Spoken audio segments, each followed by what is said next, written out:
హెబ్రీయులకు రాసిన పత్రిక 4:16 కనుక మనమందరం ఏమవ్వాలట? కనికరం. అతిక్రమము దాచిపెట్టేవాడు వర్ధిల్లాడు, దాన్ని ఒప్పుకొని విడిచిపెట్టేవాడు ఏమవుతాడట? కనికరం పొందుతాడు. మనము మొదటగా కనికరింపబడి సమయోచితమైన సహాయం కొరకు కృప పొందినట్టు. సమయోచితమైన సహాయం అంటే మనం చనిపోయేంత వరకు దేవుని సహాయం అందాలి. ప్రభు రాకడలో ఆయన రాజ్యానికి వెళ్ళేంత వరకు దేవుని సహాయం మనకు అందాలి. కనుక సమయోచితముగా ఆయా సందర్భాల్లో, ఆయా కాలాల్లో, ఆయా పరిస్థితులు గుండా, ఆయా ఇబ్బందులు గుండా, ఆయా శ్రమలు గుండా మనం వెళుతున్నప్పుడు దేవుని సహాయం మనకు అందాలి. నాకు దేవుని సహాయం కావాలని వాడు చేయలేదండి. నిజమేనా? దేవుని సహాయం కావాలంటే ముందు ఏమవ్వాలి? దేవుని కనికరం నీ మీద కావాలి.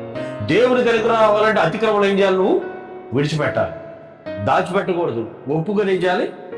ఇది మొదలుకొని దూరం చేసేసుకోవాలి, వదిలేయాలంతే. నిర్దాక్షిణ్యంగా వదిలేయాలి. హల్లెలూయా, హల్లెలూయా. అప్పుడు నువ్వేమవుతాడు? దేవుని కనికరం పొందుకొని సమయోచితమైన సహాయం, ఎప్పుడు ఏ సహాయం నీకు అందాలో ఆ సహాయం దేవుడు నీకు అనుగ్రహిస్తాడు. నాకేది కావాలో దేవుడు తెలుసు అన్న వాడు చేయలేదండి. నాకు ఏది కావాలో దేవుడు తెలుసు, నాకంటే దేవుడికి ఎక్కువ తెలుసుగా. ఆ దేవుడే నీకు ఎప్పుడు కావాలో అప్పుడు ఇస్తాడు. అప్పుడు దాకా నువ్వేమి కంగారు, కన్ఫ్యూజను, టెన్షను, ఆందోళన, విషాద ఛాయలు ఏం పెట్టరు. హల్లెలూయా, హల్లెలూయా చెప్పండి.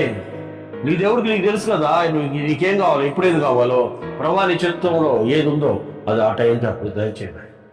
ప్రార్థించు, అప్పగించు దేవుడికి. దేవుడు ఇస్తాడు.